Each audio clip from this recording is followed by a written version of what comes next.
Member of Parliament before CDF came into being. I was privileged also to see Engineer Karue apply his creative mind, Mr. Speaker, and come up with this unique development initiative, Mr. Speaker. And I've seen what CDF has done. I have represented two constituencies, Mr. Speaker. The number of development projects initiated in my former constituency called Wajir West and my current constituency called Eldas, Mr. Speaker, through CDF is more than the combined development initiative since we got independence, Mr. Speaker. In our place, we say CDF is our government. Mr. Speaker, I want to ask myself, the framers of the current constitution, if you read Article 1, sovereignty has been equated to representation. Who are these busybodies who want to disregard representation, Mr. Speaker, and rubbish the role of the elected members of Parliament, Mr. Speaker? I have one message for you. We have seen the actions, the inactions, the activities, the inadvertence of these busybodies, whoever they are. Can you stand firm? Can you stand firm as members of Parliament? It's not about the usual complaining, no. Can you stand firm, bring a constitutional amendment so that we entrench the NG-CDF in the Constitution so that we remove it from the ambit of this gullible and vulnerable busybody, Mr. Speaker?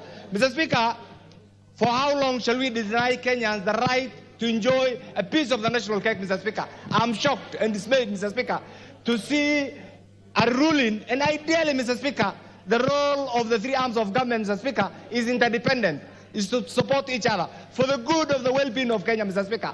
But when you have a targeted approach, Mr. Speaker, to rubbish one arm, then doesn't add value. Mr. Speaker, finally, what I want to say is this. When the members of Parliament are elected here, or the framers of the current constitution, Mr. Speaker, some of the functions have been devolved. After this, you will hear provisional administration is illegal because NCDF only covers education and national security. Are those two functions, Mr. Speaker, county functions? They are not county functions. These are national functions. So, colleagues, if you want to remain relevant, I know it's not the ambit of the members of Parliament because we have delinked NCDF from the member of Parliament. It's completely an independent entity. That still is being pushed to the member of Parliament. I beg you, if you want to remain relevant, if you want your constituents to develop, stand firm, wake up tomorrow, put your heads together, put this entity, entrench it in the Constitution so that there is no room for any busybodies. Thank you, Mr. Speaker. Kadambi. Charity Kadambi.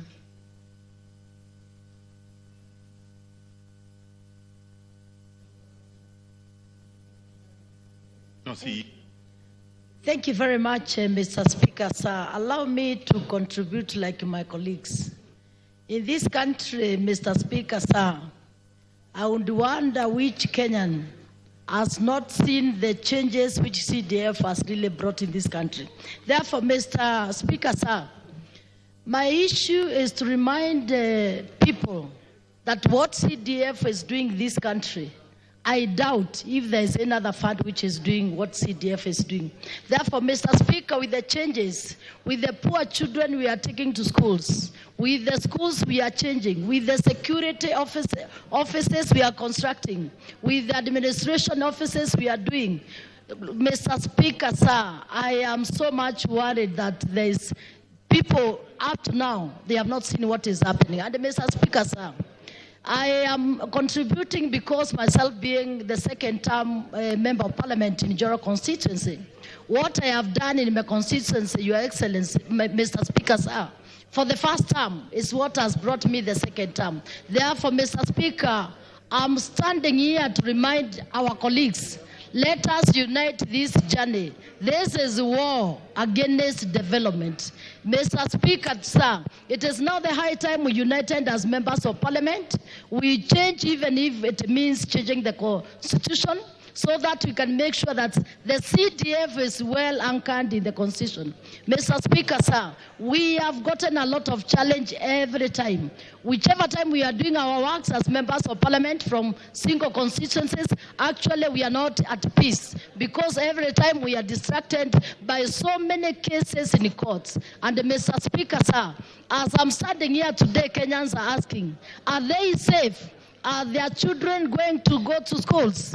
Are they expecting more constructions of schools when they have seen the challenge which has taken recently in the courts? Mr. Speaker, sir, let me confirm that Kenyans are worried that today there is a threat for the CDF. Therefore, for colleagues, please let us wake the 290 constituencies. Let us protect the development. Let us fight for our children. Let us fight for the development for this constituency through CDF. Mr. Speaker, sir, thank you very much. It is for us to unite and say no to whoever is against our development matters. Thank you.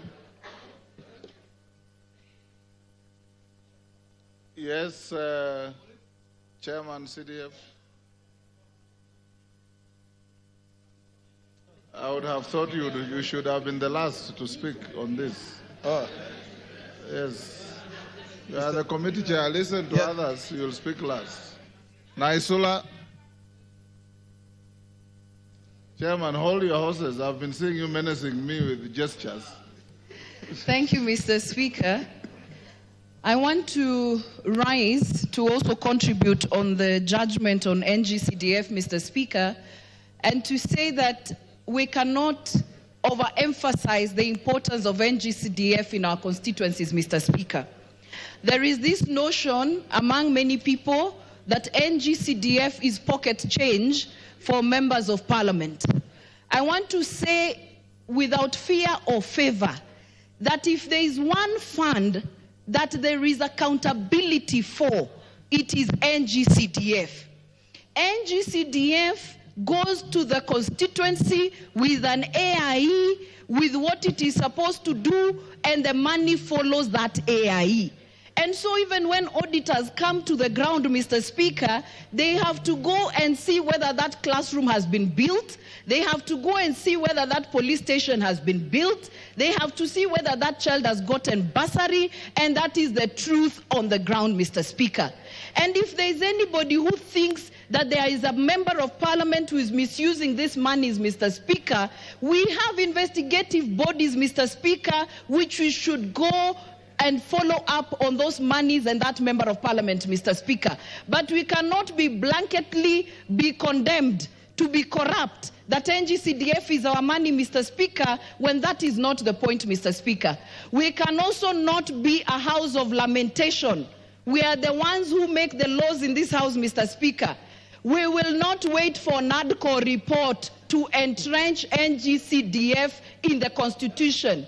We should extract NG-CDF from NADCO reports so that we bring it to this house as a standalone issue to be entrenched in the Constitution, Mr. Speaker. Because we might wait for NADCO reports until God knows the 2 years are over, the 13th Parliament should be remembered as the house that entrenched NG-CDF in the Constitution, Mr. Speaker, so that this cannot be a ping-pong game depending on who is on the bench, Mr. Speaker. The second issue, the hate that Honorable Junet has talked about is true. People just generally hate members of parliament.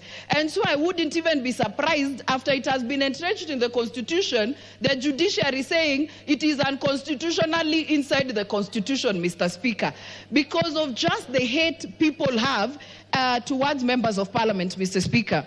To conclude, I want to say this, now that I'm on the floor, Mr. Speaker, to remind the executive, Mr. Speaker, that there is one cabinet secretary position which has not been filled in this country, Mr. Speaker. We are KJ. I thank you, Mr. Speaker. And it is to say that the courts... Order, KJ. Yes, so give her 1 minute. Please allow me to say this, and thank you, Mr. Speaker. 1 minute. There is a position of a cabinet secretary that has not been filled in this country, and I want to remind the executive, just in case they have forgotten, we do not have the cabinet secretary of gender and affirmative action, Mr. Speaker, in this house, Madam Speaker, sorry. If it was another ministry, I want to assure you, by today, the replacement of that cabinet minister would have happened.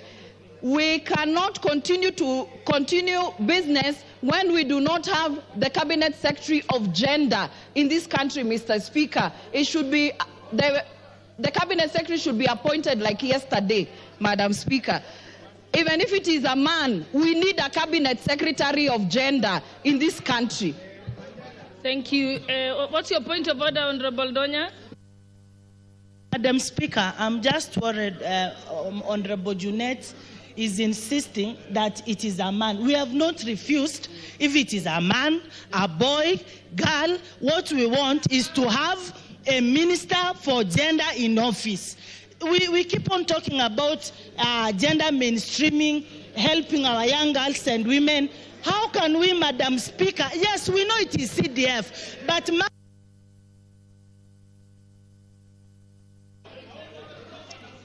Thank you. Honorable KJ, you may proceed. You are on the floor. Madam Speaker, I thank you and I acknowledge the change of guard. Madam Speaker, the courts had their day. Today it is Parliament that has its day to remind the courts that even the courts can err, that they can make mistakes, Mr. Speaker. When you read that judgment, Madam Speaker, you notice a fundamental fault in how they were deciding on this matter. One of the bigger issues, Madam Speaker, they were saying that the constituency cannot be a unit of devolution. But Madam Speaker, we all know that NG-CDF is not a devolved fund. In fact, the word that she should be using is that national government has decentralized the monies from the center to the 290 constituency, Mr. Speaker, Madam Speaker. And it is also to disabuse the notion, Madam Speaker, that anyone can imagine that by removing NG-CDF, they are punishing a member of parliament. Madam Speaker, in the Goretti South constituency, the NG-CDF is not to benefit John Carrier. The NG-CDF has renovated all primary schools in the constituency. It has built in excess of 7 new schools. Out of the 12 new schools in Nairobi, 7 of them are in the Goretti South constituency. Madam Speaker, it has improved the working status of the officers in Gao, made sure that our people are served in dignified places. So, Madam Speaker, I would want to agree with all the members who are saying that Article 95 and 96 allows this House to make laws, Madam Speaker, and no other entity can make laws. And if that be the case, then we, as the 13th Parliament, must agree that we are the people who are going to entrench this NG-CDF in the Constitution so that it can continue bettering the life of members. Finally, Madam Speaker, we all agree that even if we have devolved units called counties, the devolved units called counties has served more as devolution for corruption rather than devolving services to the people. Madam Speaker, Nairobi City County receives in excess of 30 billion Kenya shillings from division of revenue and monies that they raise as own revenue. That means that in the Goretti South constituency every year, I should be feeling the impact of around 2 billion Kenya shillings coming from Nairobi City County coffers, Madam Speaker.